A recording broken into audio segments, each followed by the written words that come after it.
headline I thought I'd be using in my lifetime or this week, but the English Civil War, Part 2.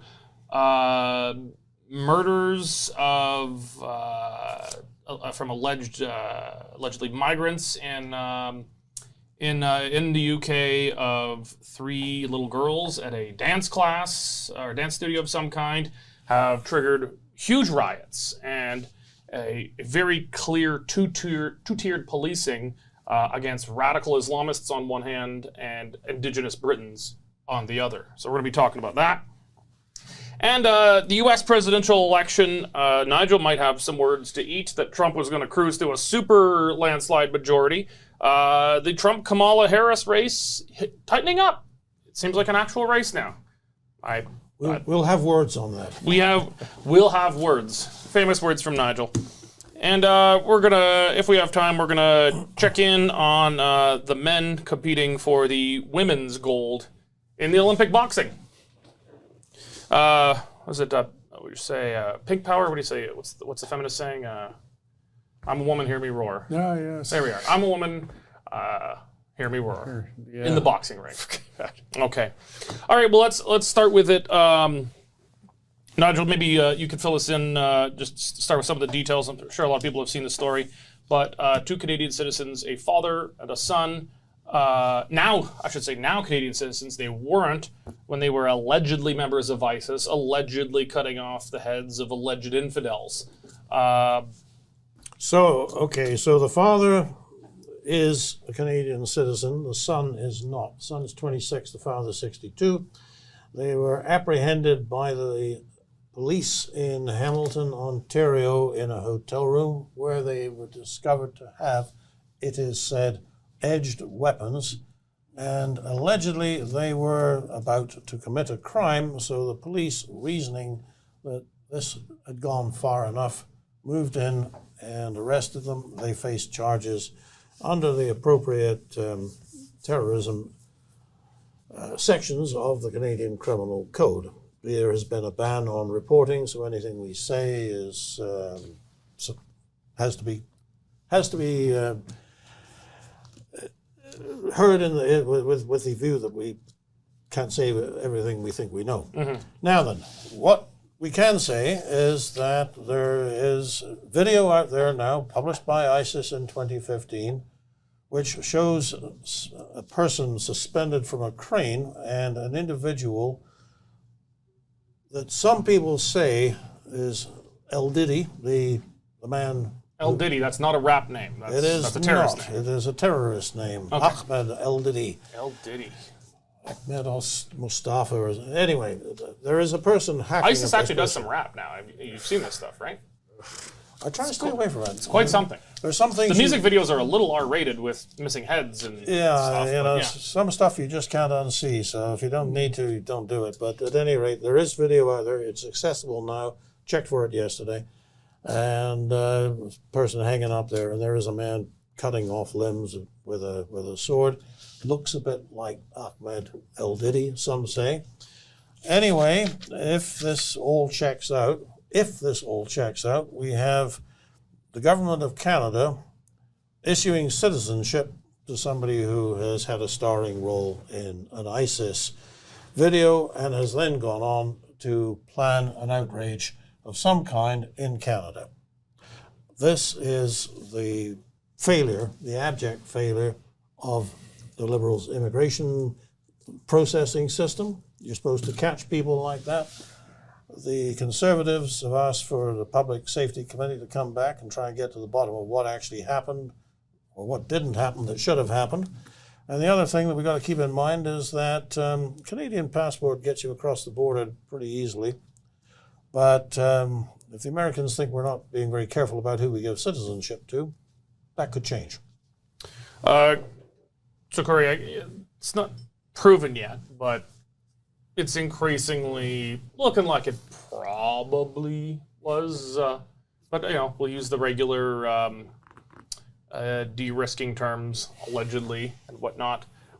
But for something like this to happen, do you think it's I mean, there's a number of reasons it could happen, but I mean, geez, Canadians, we couldn't even get our maybe we don't have to worry about a reaction from the Americans with passports because Canadians have so much trouble getting passports now.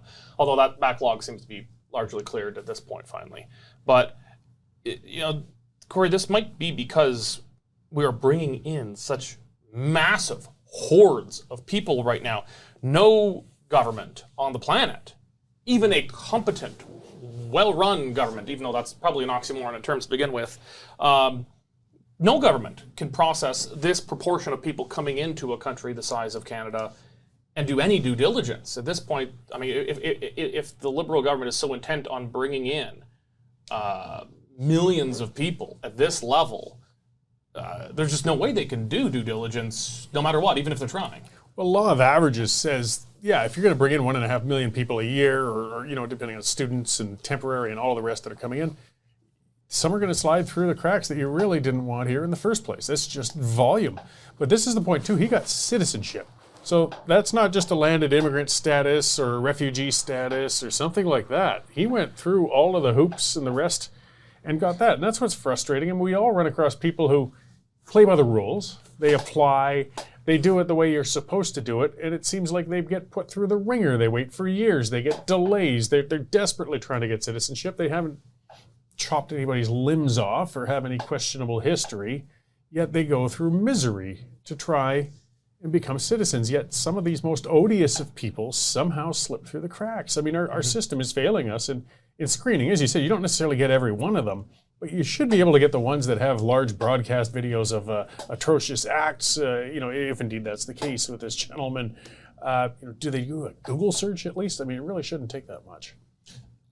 Nigel, I want to stay on this track a bit more, though, just about the sheer numbers. When you're bringing in 1.5 million people a year, I mean, we used to be able to kind of put people into the good bucket and the bad bucket, the legal migrants, the illegal migrants. But it actually doesn't seem to be much of a difference anymore, in a sense that the federal government's allowing anyone in because they just want numbers. They seem to want to just pump up the numbers. For whatever political reason, they've decided they need to bring in people on this scale that nobody thinks we can absorb both economically or socially in these numbers on an annual basis. When you're bringing in this many people, it's not just going to be like a guy sneaking across the Rio Grande in a basket. It's people who are going through the process but aren't going to get properly vetted when you're dealing with this scale of migrants. Oh, I think that's absolutely true. And I notice you use the words "for a political purpose." Now, you must be one of those cynics who thinks that Liberals assume that new immigrants are likely to... Surely not.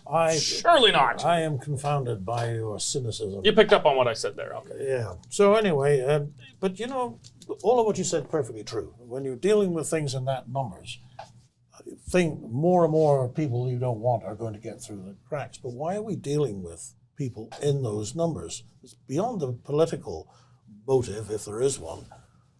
This is just the way the Liberals do everything. It's amateur hour.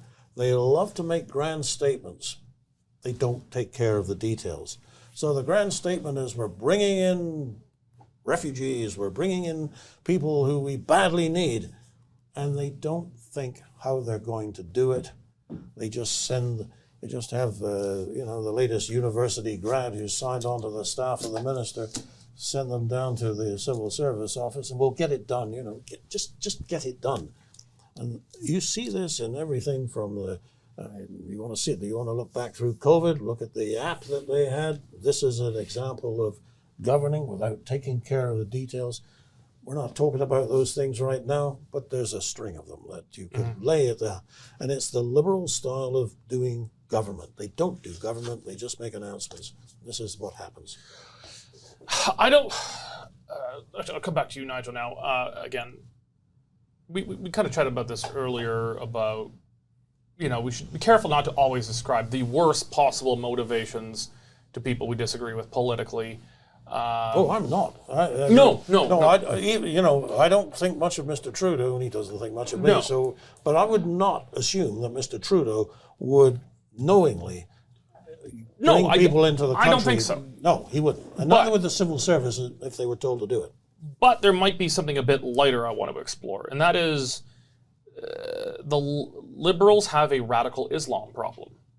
They have radical Islamists, and I'm distinguishing here between mainstream, largely secular Muslims who, by and large, integrate, and I've got no problem with, and then Islamists, people who are dedicated to the political and theocratic ideology of Islamism.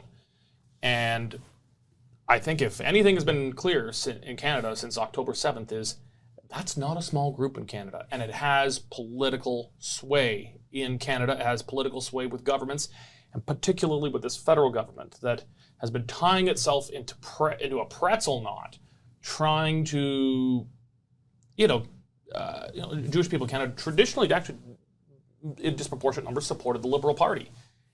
And they're tying themselves in knots, trying to not completely throw that away, but at the same time pander to radical Islamists who would like to kill that similar constituency of the Liberal Party.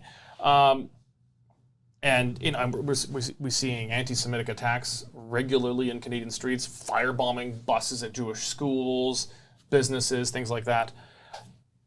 How much of this do you think could be chalked up to the Liberals figuring that their political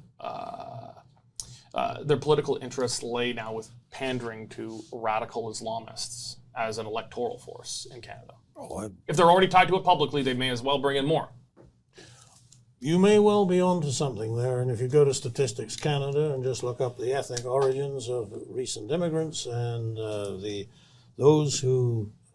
what are the religious affiliations of those who choose to fill out that question, to be blunt, there's a lot more support to lose among Islamists than there is among Jewish people. It just is. There's a lot more of them. So it is a very difficult political problem, in the sense of winning elections political problems, to try and keep these two groups satisfied. The thing is that we think, or at least I will speak for myself, I think that the Jewish position as being attacked on October the 7th puts them so much in the right that really it just behooves politicians to say, you know what, well, there's no way we can support what happened on October the 7th. We stand with Israel. They won't do that.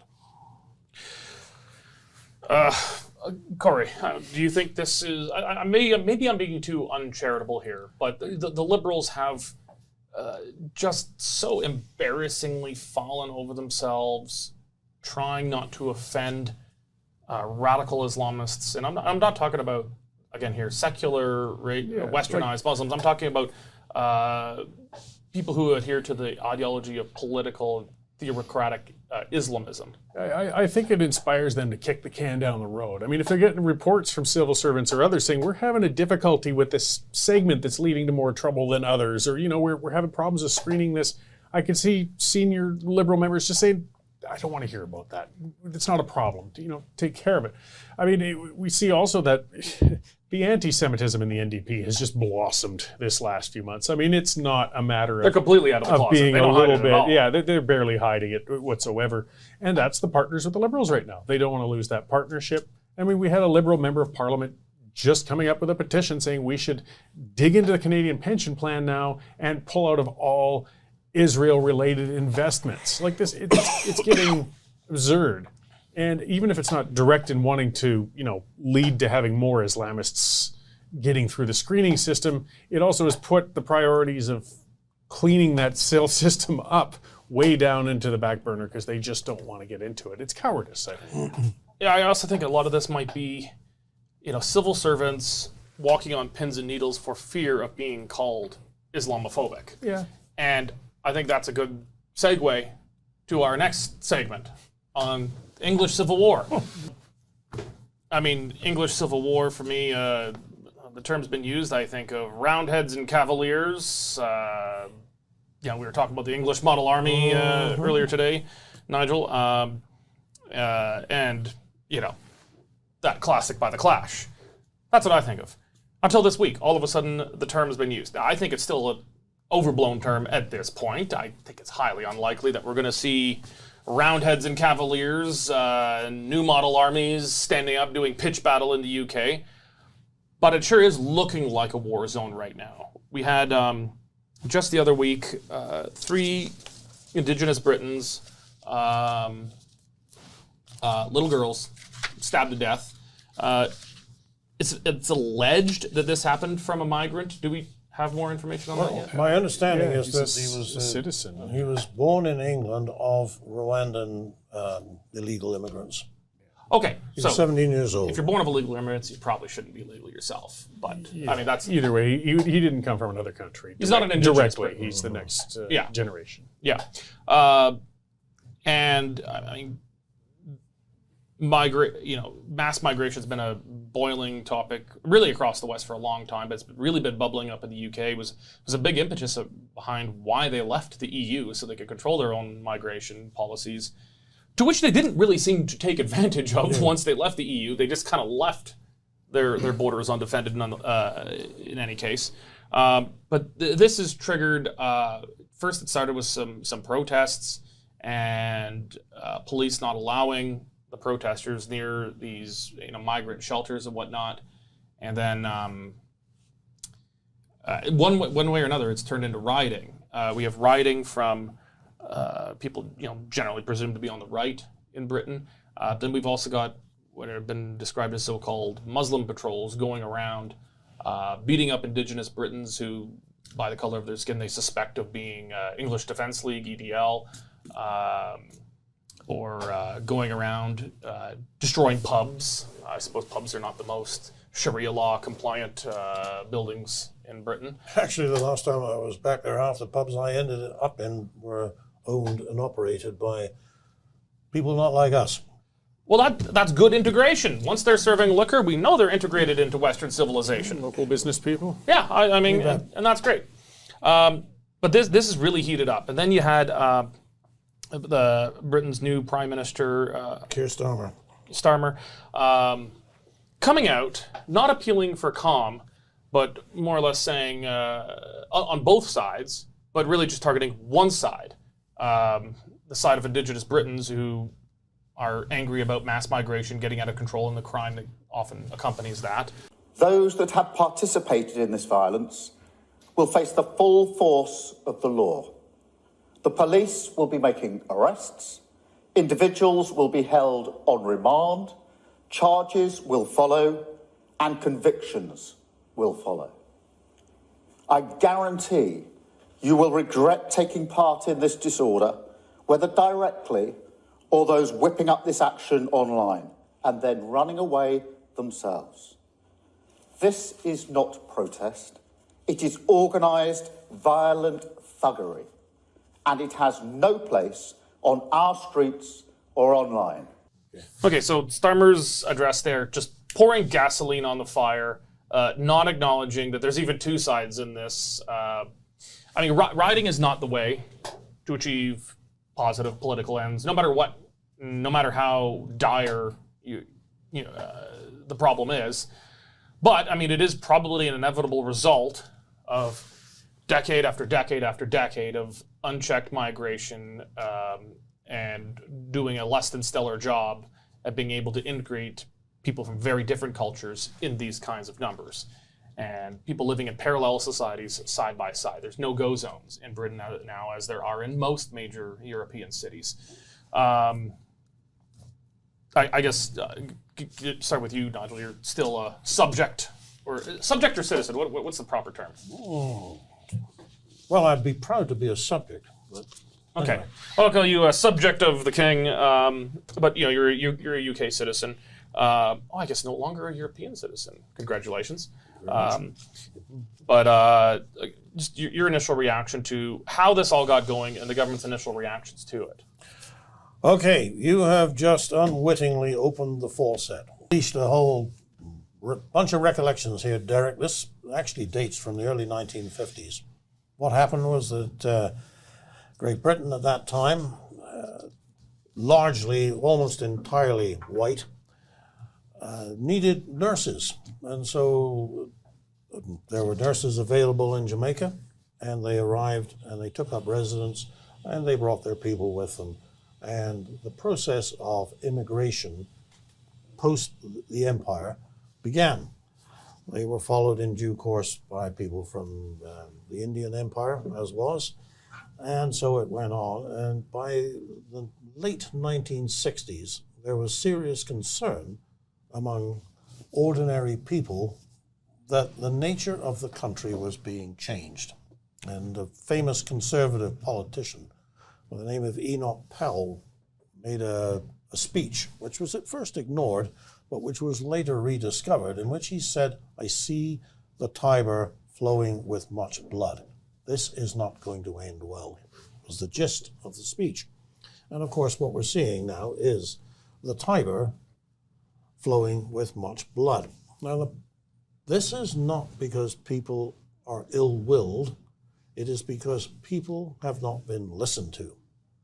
Democracy depends upon the consent of the governed. And anytime anybody took exception to immigration, they were immediately condemned as a bad person, a hate monger, or some other expletive that, you wouldn't call your friends.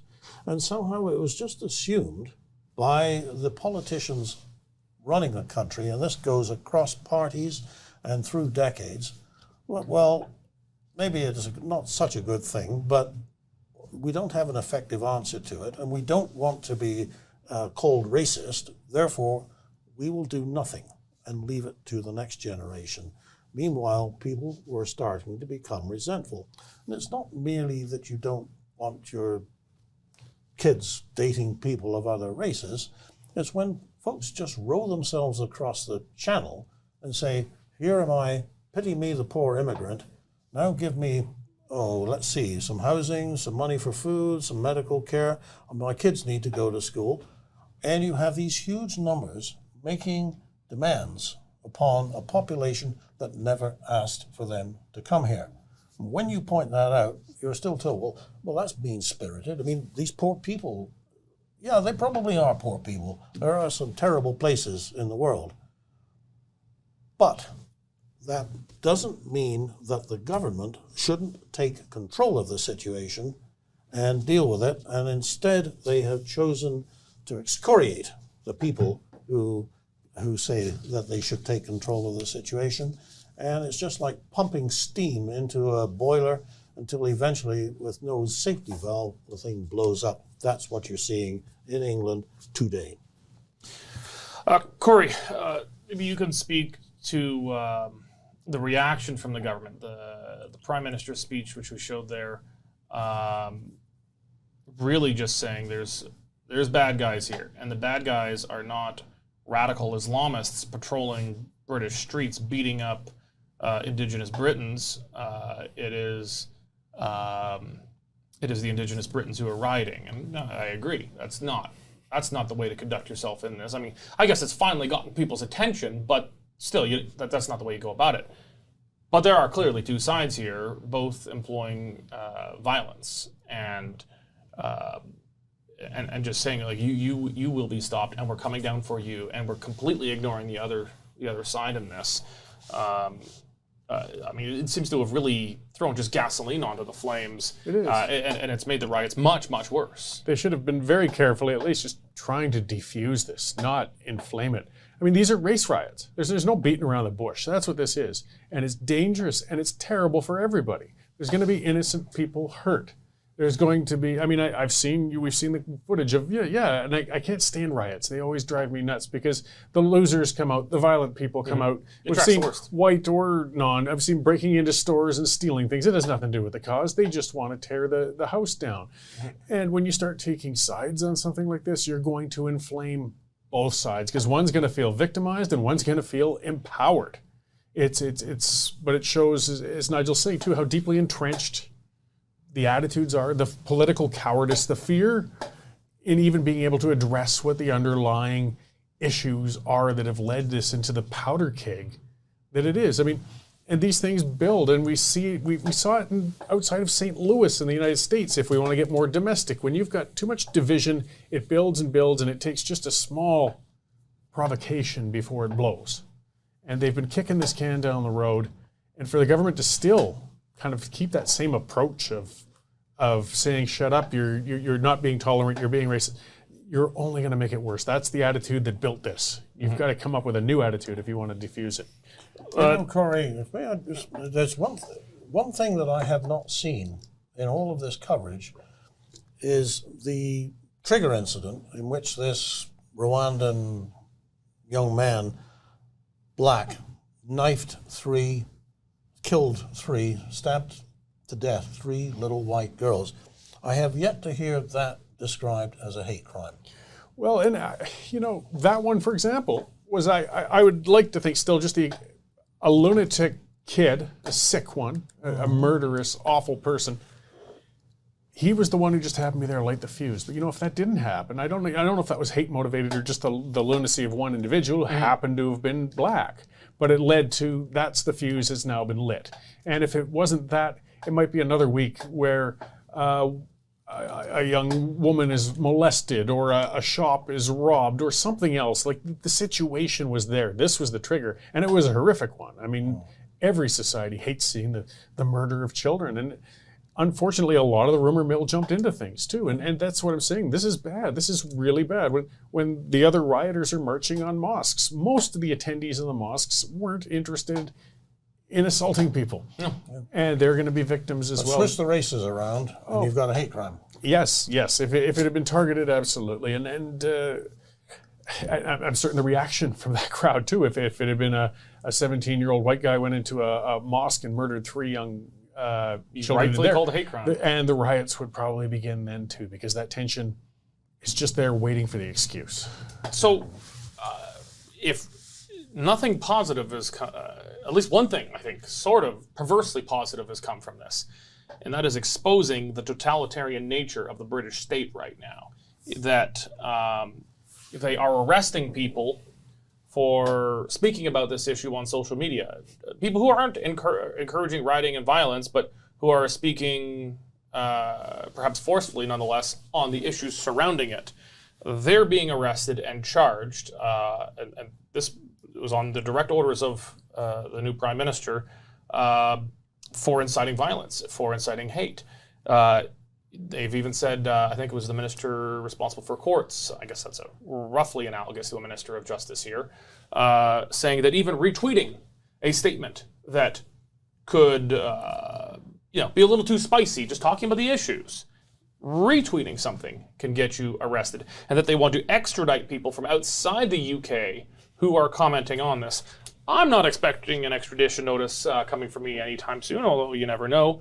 But Nigel, you're a UK citizen. I mean, who knows if you said something too spicy? I mean, all of a sudden, the consulate here in Calgary could be getting a message to pass the local police that we need to extradite you to the UK to stand trial for speech crimes. Mm-hmm. And I thought it was going to come to Canada first. Yeah, I mean, well, people were charged in the Freedom Convoy for speech.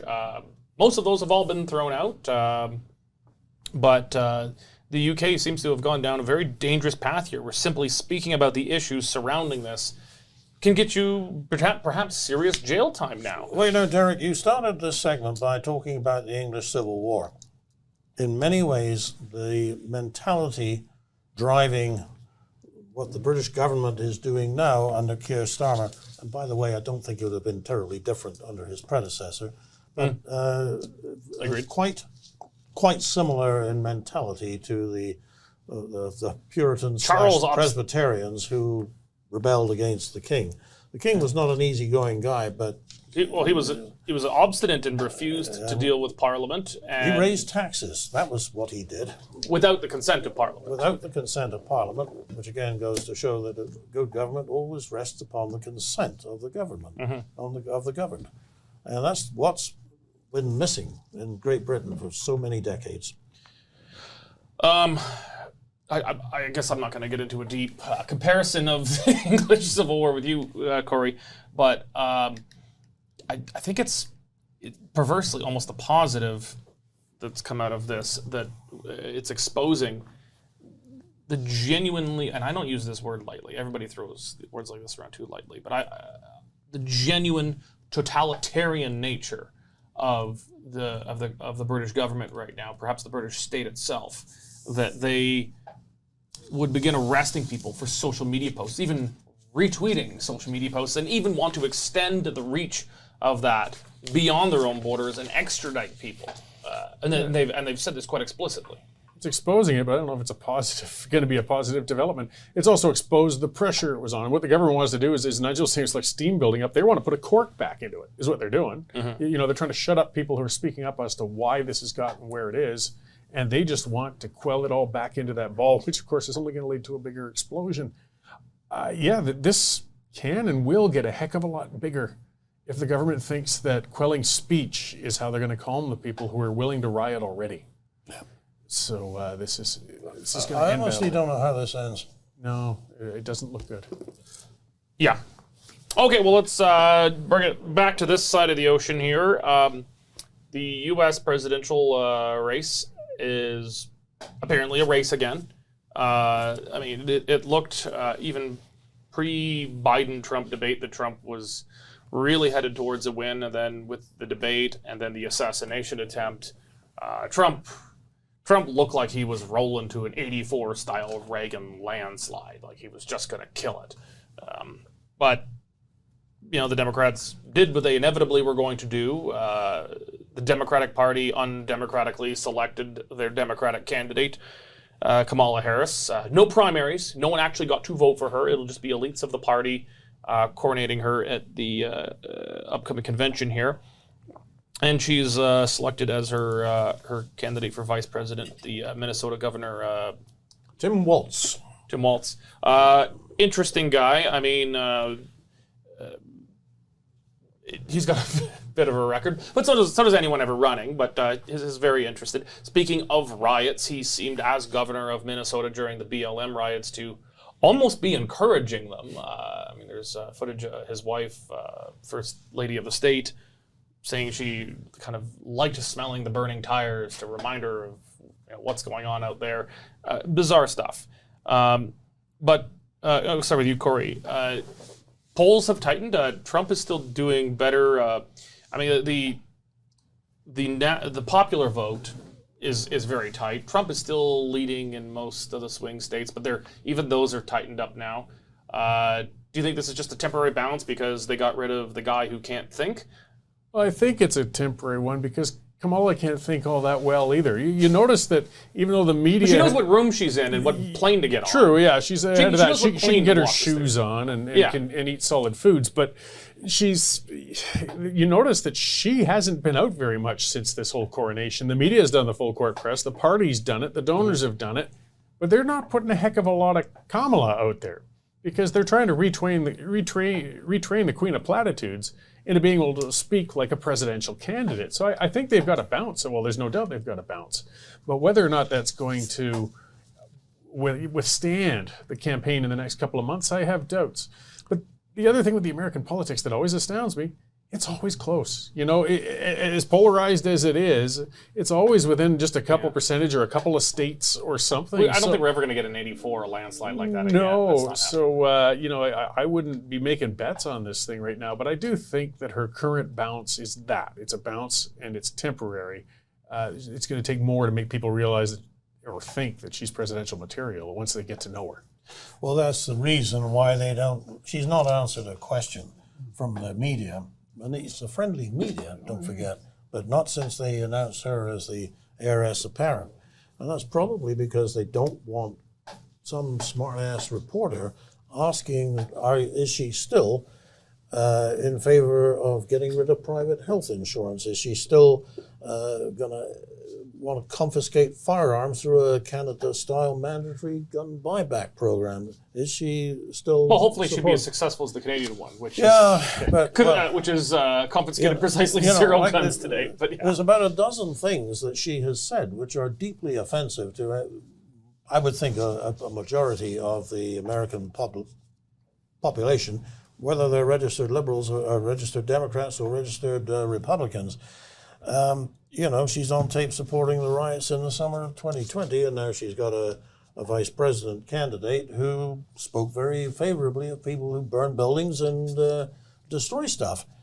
So they don't want her out there. They just want to present this image of the the way they want to present it, of this sort of happy, snappy, cheerful, heaven help her for the laugh, but, at least you can't blame her for that, but Sunny ways. she's the Trudeau candidate for the United States in November of 2024. They don't want to interrupt that. Well, what do you think explains? Is this what you would call the dead cat bounce? Is this a dead cat bounce, or am I misusing that? Well, you drop something, even a dead cat, drop from a high enough height, even a dead cat will go like that. Bit of a Give you bounce. a little bit of a bounce. So it could apply to I think this applies. Well, so I've heard. I've never tried this. It's a very colorful political term for the dead cat bounce. That like even a dead cat will give you a little bounce, and maybe that's. I mean, Trump should be a beatable candidate, should be, but the Democrats have gone so far off the deep end, and their candidate until extremely recently couldn't think. So they've got Kamala. She's shiny. She's new.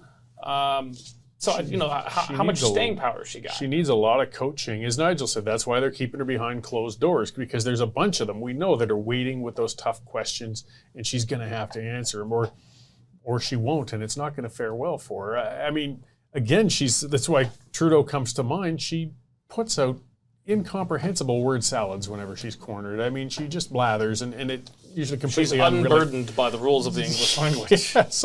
But they are not going to be satisfied with that down there. They don't have the compliant, I mean, there's a media bias, but they don't have the CBC, CTV that will just let Trudeau get away with giving word salad 3 answers in a row. Mm-hmm. The next reporter is going to badger her again and again and again. So we'll see. We'll see how well she responds to what I think is probably some intensive political Navy SEAL type training behind closed doors to try and get her ready to deal with this. Let's talk about the VP candidate, Nigel. He's obviously pretty extreme left, but he culturally, he's not fitting into the squad. He sort of looks like the president of the local Rotary Club, doesn't he? Yeah, you see, he at least appears like a normal guy. He's been National Guard for like 20 or 25 years or something. Mm-hmm. I mean, it seems by the modern standards of the Democratic Party like a normal guy. Yeah. Well, and I'm sure that's why he's been selected. It was interesting to look at who else she might have chosen. She could have taken Shapiro, the governor of Michigan. Well, we know why that couldn't be. Well, we do, don't we? The very name suggests it, but there is a guy who actually, I'm kind of glad he's not the vice presidential candidate. He is smart. He could do her some good. This chap has the appearance of being your Uncle Fred, decent fellow, trustworthy, and some people, that's about as far as they look. Mm-hmm. And so the fact that he actually borderline supporting revolutionaries during the riots that you mentioned just won't be played up or won't be heard by everybody who listens to the mainstream media, because they're not going to report that. Mm-hmm. And that's what's going on here. Is that it's insidious, and we have the same thing in this country. We have a media that has a point of view, and that's what they play to. And so the idea that somehow we have a free, independent press, people form their ideas themselves from the facts that are offered to them. It's no more true down there than it is in Canada. Cory, most people have done a lot of research into, do the vice presidential candidates actually have much of an impact on the race? And most of the evidence says no. There's some exceptions. Sarah Palin, because she was such an unorthodox choice, I'll put it that way, gave an initial bounce to the McCain campaign, but then as she became more exposed under the bright light of media, became a drag on it. But generally doesn't impact much outside of perhaps their home state, which is why your VP pick is balancing a number of things. You want to maybe have a VP from a swing state, but you also might be correcting for demographic issues. So if you're going to have a woman of color, you probably want to get a guy a white guy who looks like he's president of a local Rotary Club. Yeah. But he is not from a swing state. He is from Minnesota. I think, correct me if I'm wrong, Nigel, Ronald Reagan lost only one state in 1984, and it was Minnesota. Mm-hmm. I can't confirm that. But I think it was. It was a landslide. Yeah, but I think Mondale was from Minnesota. But Minnesota is for one reason or another, generally considered a pretty blue state, or maybe it's kind of become maybe a swing state again.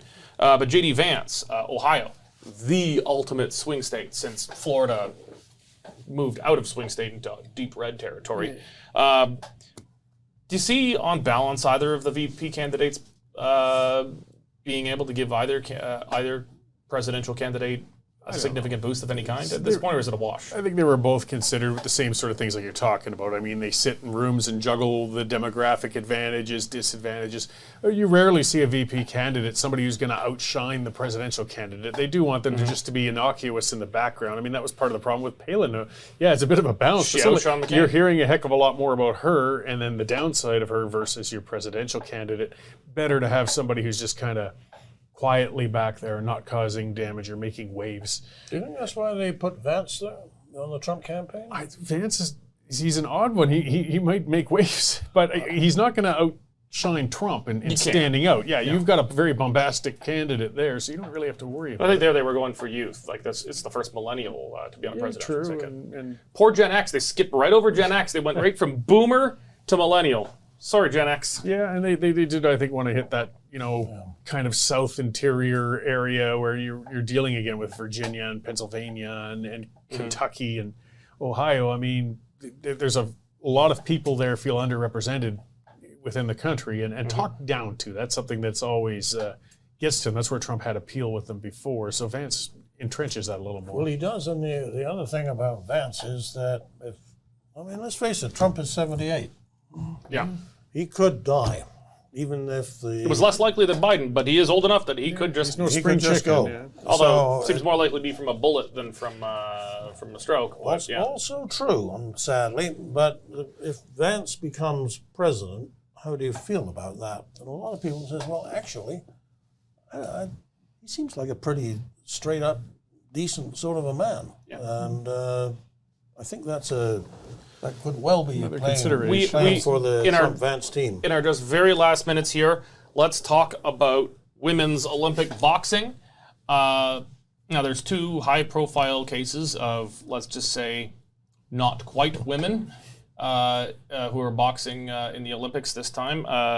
There's the Algerian person, name I don't recall the name, but she's that one's the more famous of the two. That one's gotten more pictures. But then there is also Lin Yuting, if I probably got that wrong, but that's the closest I can get. Lin Yuting, also XY chromosomes, which according to science makes you a male, has won female gold. Has won the gold in female Olympic Well, boxing. she's going to get a medal of some color. I don't think... Oh, yeah, she's going to gold, Yeah, so she's going to be that's at right. least bronze. Yeah, At the very least, yes. Yeah, so she's going to fight. She's going to the medal rounds. She's not in the same weight category Yes. as the... So she's going Do to we, be fighting a do we woman. know the name of the Algerian dude? We did. I don't know if It's tough, okay, but we know what we're talking about. And the Algerian one, I think, is that one is going to go to the gold medal match. Yes, So one way or another, let's just say persons with XY chromosomes, argue with me on that one, is going to be, someone with XY male chromosomes is going to be the winner of either the gold or the silver in the Olympic women's boxing in that weight category.